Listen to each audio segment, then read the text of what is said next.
ఆ రోజు బీఆర్ఎస్ కొంతమంది ఎమ్మెల్యేలు లాక్కున్నా, ఈ రోజు బీఆర్ఎస్ నుంచి కాంగ్రెస్ లాక్కున్నా, వీళ్ళందరూ అభివృద్ధి కోసమే వెళ్తున్నామని చెప్పి ఏ ఒక ట్యాగ్ ఇచ్చినప్పటికీ కూడా ప్రజలని ఓటేసినటువంటి ఓటర్లని మోసం చేసినట్లే లెక్క. పూర్తిగా ఇలాంటి టైంలో ఫిరాయింపుల చట్టాన్ని ఇంకా పటిష్టపరచాల్సినటువంటి అవసరం ఏదైనా ఉందా సార్? ఫిరాయింపుల చట్టానికి తూట్లపరిచారు, దానికి రాంగ్ ఇంటర్ప్రిటేషన్ తీశారు.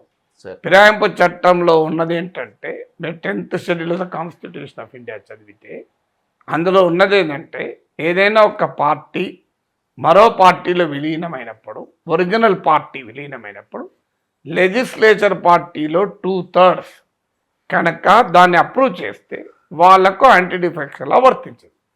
దీన్ని వీళ్ళు రివర్స్లో ఇంటర్ప్రిట్ చేసి 2/3 ఆఫ్ ఎమ్మెల్యేలు కనుక పార్టీ ఫిరాయిస్తే దాన్ని పార్టీ విలీనంగా ప్రకటించడం మొదలుపెట్టారు. ఇటీవల సుప్రీంకోర్టు కూడా దీన్ని ప్రశ్నించింది. ఫైనల్ జడ్జిమెంట్ రావాలి. ఫండమెంటల్గా లెజిస్లేచర్ పార్టీ అన్నట్టు ఉండదు, ఉండేది ఒరిజినల్ పార్టీ ఉంటుంది.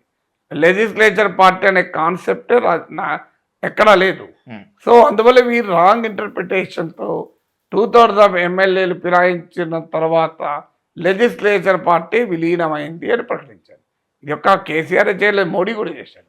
ఇప్పుడు తెలుగుదేశానికి చెందిన 4 రాష్ట్ర ఎంపీలు బీజేపీలో చేరితే రాజ్యసభలో టీడీపీ పార్లమెంటరీ పార్టీ బీజేపీలో విలీనమైంది అన్నారు. అసలు TDP parliamentary party, Congress legislature party, TDP legislature party అని ఉండదు కదా, ఉండేది పార్టీ ఉంటుంది. ఆ పార్టీ విలీనం కాకముందు కాంగ్రెస్ బీఆర్ఎస్లో విలీనమైందా? మీకు టీడీపీ కాంగ్రెస్ బీఆర్ఎస్లో విలీనమైందా? లెజిస్లేచర్ పార్టీ విలీనం అన్న పేరిట అసలు లేని లెజిస్లేచర్ పార్టీ సృష్టించారు. It's a wrong interpretation of anti defection law. బహుశా రేపో మాపో సుప్రీంకోర్టు దానిపైన క్లారిటీ ఇస్తుంది. లెజిస్లేచర్ పార్టీలో ఎంతమంది మారినా అది మెర్జర్ కిందికి రాదు అని. ఇదివరకు ఇలాగే స్ప్లిట్ ప్రొవిజన్ ఉండే, దాన్ని దుర్వినియోగం చేస్తున్నారని దాన్ని తొలగించారు.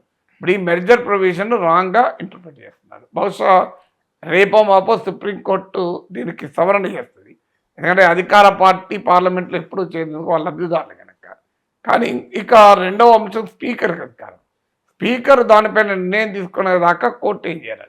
స్పీకర్ ఒక నిర్ణయం తీసుకున్న తర్వాత కావాలంటే కోర్టు దాన్ని చట్టబద్ధమా రాజ్యాంగబద్ధమా చెప్పచ్చు. స్పీకర్లు ఏం చేస్తున్నారంటే రూలింగ్ పార్టీ వాళ్ళే ఉంటారు కనుక ఏళ్ళ తరబడి దాన్ని అలాగే ఉంచుకుంటున్నారు. సో బహుశా రాజ్యాంగాన్ని సవరణ చేసి స్పీకర్ 15 రోజుల్లో ఏదో ఒక నిర్ణయం చెప్పాలి అనేటువంటి అంశమైనా రావాలి.